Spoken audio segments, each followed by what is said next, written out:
Hi, I'm Dr. Boyce Yvette from YourBlackWorld.com, and I am waking up on a Monday morning, and I was thinking about this article that I wrote yesterday that references the ongoing differences between Tom Joyner and Tavis Smiley, who used to be very good friends, and kind of in the mix is also this sort of backdrop with some of the key players, usual suspects, meaning Barack Obama, Al Sharpton, Cornel West, and Jesse Jackson. You see that there's a huge divide among black public figures as it pertains to whether the interests of the community are being served properly by the Obama administration and kind of how to respond to that. And so I wanted to talk about this a little bit.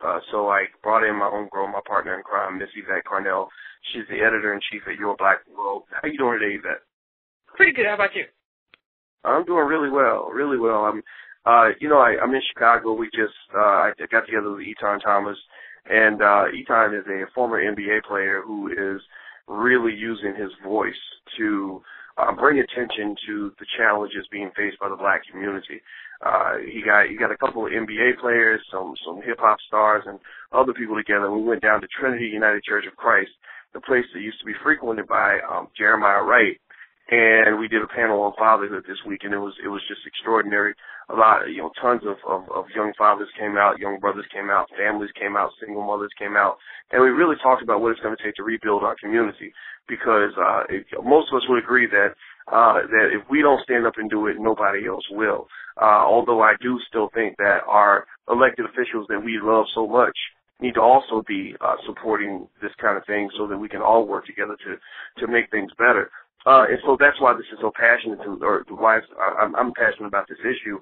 Now, the other day, Tom Joyner wrote another article about Tavis Smiley, where he pretty much went in on Tavis and said that, basically he said that Tavis is a little bit of an egomaniac, that basically he's concerned about his own legacy. He's obsessed with it, that he wants to be Martin Luther King. He's thinking about how he's going to be remembered and all this stuff. And I got the sense that was in response to Tavis's challenge to President Obama, where, he said basically that Obama didn't have a right to lean on the legacy of Dr. King during his inauguration, when actually nearly every policy he has in place seems to be in contradiction to what Dr. King stood for. So before I ask you this question, I want to tell you what I'm observing here. It almost seems to me that whenever somebody in the black community speaks up and challenges President Obama about the fact that his administration is pretty much ignoring the black community. I mean, these white guys that he has next to him that are in these cabinet positions, they don't have a history of having anything to do with black America or caring about black people. Whenever somebody steps up and challenges that, it's interesting. Obama himself and his administration, they don't seem to respond. What happens is they get one of these lower-level people to respond and to attack the messenger, as opposed to dealing with the message, right? When Cornel went after Obama didn't respond to Cornel, but Sharpton came after Cornel. When Tavis speaks up on Obama and his people don't say anything, but they get on the phone apparently, or somehow Tom Joyner gets the cue to go after Tavis. And I think this is a really interesting kind of thing. What are your thoughts on what's kind of happening here with this sort of ongoing back and forth and all this other stuff? Honestly, my thing is, why wouldn't you? Why wouldn't you? If you were the White House, if you were Obama, why wouldn't you get, I call them pit bulls for the White House. Why wouldn't you get a surrogate? Because, especially if it's a Negro surrogate, because Negroes come cheap. So, the best thing for you to do is to go get a Negro to attack somebody. But, I would have written about Tom Joyner again. I wrote about him a year ago when he called Cornel West Tavis Smiley's side piece, which was really the most insulting thing that I think I've seen in quite some time. But I've just come to the conclusion that he's a ridiculous human being. Like, Tom Joyner is a ridiculous human being. And I don't say that about a lot of people, and I don't say that lightly, but he is ridiculous. When he writes, he's ridiculous. On his show, he's ridiculous. And he just throws this stuff out there. It's like he's so angry. And while he's going around calling Cornel West, Tavis Smiley's side piece, I mean, you're Obama's fanboy. That's who you are. You're a fanboy. You're not a critical thinker. You're not a person who really deals with issues. You're a person who comes out and defends your boy every somebody attacks your boy. Like, y'all been friends for life. Like, this is a dude that you went to elementary school and played stick hockey and stuff with, in the middle of the streets. Like, this is your dude. You don't know him. He's not your friend. He's the president of the free world, and he has responsibilities, and people have a right to call him out on that. So, I mean, he really just, every time Tom Joyner writes something, he just looks more and more ridiculous. He just, reveals what's going on, or really what isn't going on inside his own head. Well, what really bothers me the most is that people find that it's easiest to attack Tavis and his imperfections, which you and I can agree that Tavis is not a perfect man. We know that.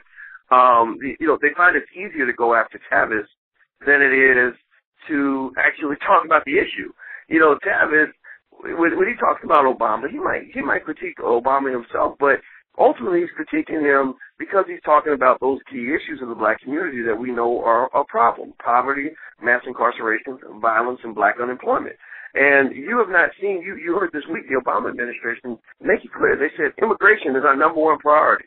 And they still aren't mentioning black people. They're not, the president could easily pick up his pen and start pardoning some of these individuals who are still in prison under drug laws that have been taken off the books. That 100-to-1 crack-to-powder disparity was supposedly eliminated. It's then dropped to 18-to-1, which is still horrible because that means a 5-year sentence translates to a 90-year sentence, so make no mistake about it, the law right now is horribly racist. But even with that being said, some of these people need to be retroactively sentenced because these old 100-to-1 laws end up giving guys and women as well these 200, 300, 400-year sentences. I mean, it's ridiculous. So I think that, we need to start talking about the issue and quit talking about Tavis and quit trying to make this about Cornel. Oh, well, Cornel's petty and blah, blah, blah. Well, you know what? It sounds to me like everybody's being a little bit petty because nobody is stopping to talk about what's going on in the black community. And the fact is this. Barack Obama can't solve all the problems in the black community. We know that. The problems are too deep. They were here long before he got here. But I'll be damned if we're going to let him be president and not have to not at least expect him to try. He needs to try. He's going after these Hispanic groups and supporting them with all this energy. And if people say, well, there are more Hispanics than there are black people, blah, blah, blah. No. If you look at the percentages, Hispanics are 16.7% of the population. They gave Obama 70% of the vote. African Americans are about 13% of the population. We gave him over 95% of our vote. So we gave him more votes than the Hispanic community. Make no mistake about it. We supported him more than every other group in America. So that means that our issues are important. They need to be front and center. And I'm trying not to yell because I'm so annoyed with the fact that nobody will talk about those issues and they just want to talk about each other. Now, I'm going to ask you about this.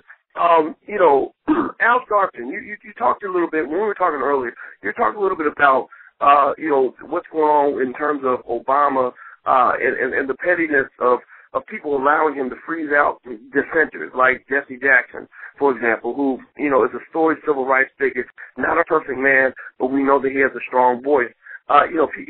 People excuse the president and the White House for freezing him out because of this whole stupid comment about, I'm going to cut your nuts off that happened 4 years ago. And I was wondering what you thought about that because to me it seems that, we're allowing Obama to be petty by saying, okay, well, you made this personal comment about me, so I'm going to ignore the interests of 40 million people because of this personal comment. So it's interesting that they will allow Obama to be petty, but when it comes to Cornel West in the whole inauguration ticket argument, they won't excuse Cornel West for having what might be perceived to be a petty interest. What is your take in terms of how the Obama administration has divided black leadership and is kind of manipulating certain people in order to freeze out other people? Well, people say, well, if Jesse Jackson threatened to cut your nuts off, wouldn't you be mad? Wouldn't you be upset? And honestly, I don't think Obama's upset about anything. I don't think Obama's upset about anything because you have to believe certain things to really get upset or get pissed off or fired up. So I don't think he's upset. I think he used this as an opportunity. He said, you know what, Jesse Jackson said that, so now that gives me the opportunity to isolate Al Sharpton. I can isolate Al Sharpton. Al Sharpton won't have anybody else in his ear. Al Sharpton, people don't remember, Al Sharpton has always had a platform, but he's never been the go-to guy for anybody's White House. So this is new for him, and he's very new in this territory. So I think the Obama administration said this is our opportunity to take advantage of Al Sharpton and use him for what we need to use him for, give him something that he's never had, which is a national platform, an MSNBC show, and we can use him to manipulate the black vote. We can shut out Al Sharpton and everybody around Al Sharpton, everybody around Jesse Jackson. We can shut off those people, and we can shut off a lot of other people because Al Sharpton will be the only one with a national show. Like, his platform will be hotter than anybody else's platform, and we'll use him. He will be our tool. And so I don't think Obama's upset at all. I think what Obama did was take advantage of an opportunity. He saw an opportunity to shut Jackson out, to take advantage of somebody who's never been to the big show, who's never done politics on that level before in his life, and he used him. So, when people say, well, wouldn't you be mad if you're Obama? Obama's not mad. Obama's not pissed. Obama just is an opportunist, and he's using this for what he can do. And the black community is going right along with it, and everybody gets what they want except the black community. Sharpton gets what he wants. Obama gets what he wants. The only people who get shut out cold are poor people who are disproportionately black. So, when you look at that, though, you have to say, in my mind, I have to look at that and say, you know what, if I look at that with cold eyes, if I look at that with serious eyes and I'm thorough in my assessment, we deserve it. Like, I'm sorry, we are some unserious people. We didn't exact, right before the 2012 election, you saw Latino leaders, you saw leaders in the gay community, everybody go out and say, you know what, we're not going to tell our people to turn out unless we exact some kind of deal from you right now. You got to let us know what you're going to do, and you got to start doing that stuff right now. And that's what they did. Black people didn't do that. Black people said, who are we to ask him for stuff? Who are we to do that? We're not special. We don't deserve special treatment. So when you go around with that mindset, what you get is nothing, and you can't be upset that you get nothing when you really, as black people, we really just weren't ready for a black president. We didn't know what to do, how to act, how to behave, what to ask for, how to behave in a serious manner. We didn't know how to make a deal. We just weren't ready for this. Yeah, I agree with you, and I think that what we need to do is the conversation needs to be adjusted. It needs to go from, why I don't like Cornel West and why Cornel West is a bad person to why poverty, mass incarceration, violence, and unemployment, black unemployment, are important issues. That's what we need to talk about. And if you're not contributing to the pot in terms of helping to solve these problems, then you have no use for us, even if you are the first biracial president who got some validity because you married a black woman. The fact is that President Obama, I still have yet to see a whole lot coming from him that says that he cares any more about the black community than the white guy in the White House before him. Let's be clear. The connection to the black experience comes from not just who you are and what you look like. It primarily comes from how you were raised, what you've been through. And Obama was raised in Hawaii. He was raised in Kansas. He sort of went through these experiences that were detached from what a lot of black folks go through. And and I think that unfortunately we're not doing what Dr. King said. We're judging this man by the color of his skin and not by the content of his character. I'm not saying he doesn't have character, but I'm saying that every president has an obligation to do something for the black community, especially if we gave him that much support. And if people think that I'm just picking on Barack, no, check my record. Check Cornel's record too. I wrote What If George Bush Were a Black Man in 2004, long before anybody knew who Barack Obama was. So many people have been critical or speaking up for the black community, no matter who's in the White House. And I think that that's what we have to do. This whole little stupid thing. What really trips me out, what I think is so funny, is that Tom Joyner, who actually I admire him in a way. I admire the whole story about Tom, and how hard he worked to become who he is. I respect that. But if you look at his article, his whole article was about Tavis. And it's so amazing to me that he can spend the whole article writing about Tavis and get you to forget that there are millions of people who are suffering under the grips of poverty, mass incarceration, violence, and black unemployment. And Obama is entirely left off the hook. I think that is atrocious. I think that's irresponsible. I think that's freaking ignorant, actually. And so, we're learning a lot about ourselves, and I think you make good points. Yvette, I'm going to let you have the last word before I shut it down, because I could probably talk about this all day.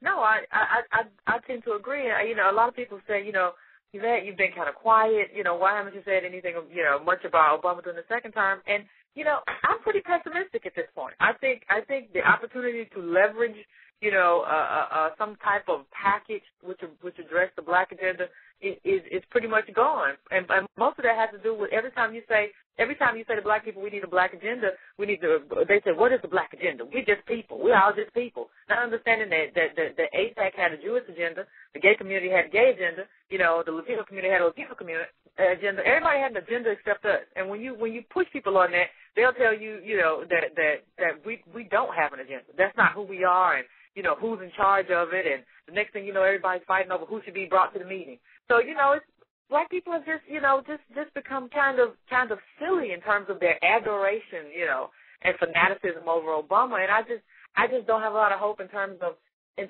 getting them to a space where they can actually see some real changes. I think they've been manipulated, and that's going to be the end of the story for that. And maybe they'll, in another 40 or 50 years, they get another one. Maybe they'll learn from the experience. Maybe they won't. I agree with you. I really believe that what this calls for is those of us who do understand the issues and those of us who care about the issues, we need to continue to coalesce and come together to fight these issues. And, is there a black agenda? I don't know. I guess, expecting there to be a black agenda, it might be as naive as expecting there to be a white agenda. Maybe it's a matter of a conscientious black agenda or a poor people's black agenda or something that speaks to these challenges, because I think that many individuals who are part of the black middle class and the elite class really feel so detached from the problems of unemployment and violence and mass incarceration that they just don't give a damn. They really want to see a black man in the White House, and it doesn't matter who suffers as a result of that. It almost makes me think about, an example I use with my daughter. I said, if I told you that, 100 African children would starve to death for you to have a Coach purse, but you don't know these children and you don't live around these children, you're not attached to these children, would you allow those children to die in exchange for a Coach purse? And she didn't really answer the question. I didn't make her answer it, but I said, there are a lot of people out here who would let 100 children they don't know die and starve to death so they can get a free Coach purse, because that suffering is detached from you. So the way I see it now is that we're so happy to have a black president that if I come to you and I say, well, look, there are all these people that are suffering because the administration is not doing its job. They're relying on skin color and style as opposed to substance to get people to support them. When I bring this up, it's like talking about something that doesn't exist, because there are millions of black people who feel like, look, mass incarceration ain't got nothing to do with me. If they didn't want to go to prison, they shouldn't have broke the law. Violence has nothing to do with me. I don't know why them niggas are out shooting each other. That don't make no sense. Or you talk about poverty. Well, I'm not poor. You talk about unemployment. Well, I have a job. So you have a lot of black folks who just don't care about those issues. And I think that we have to gather those who do care and really be unapologetic in terms of how we deal with things. At this point, I really don't care what you call me. You can call me an Uncle Tom if you want to, because I'm not down with the brother man and all this other crap that people are saying. But no, I think it's the opposite of being an Uncle Tom. I care about my community so much that I don't care what color your skin is. I'm going to go through you if I have to, because there are people that I love and I care about who are suffering. And I think that's what we have to do. We can't apologize. We must be strong. We must be focused. And whoever gets in the way, we need to be ready to take that sucker out. That's my opinion on the issue. I think that it's time for us to grow up and progress. And I include myself in that list of people that needs to learn from this as we move forward. So thank you very much, Yvette. I really appreciate your time. All right. Thank you. All right. And thank you all for checking us out at youandblackworld.com. And until we meet again, please stay strong, be blessed, and be educated. We are gone. Peace.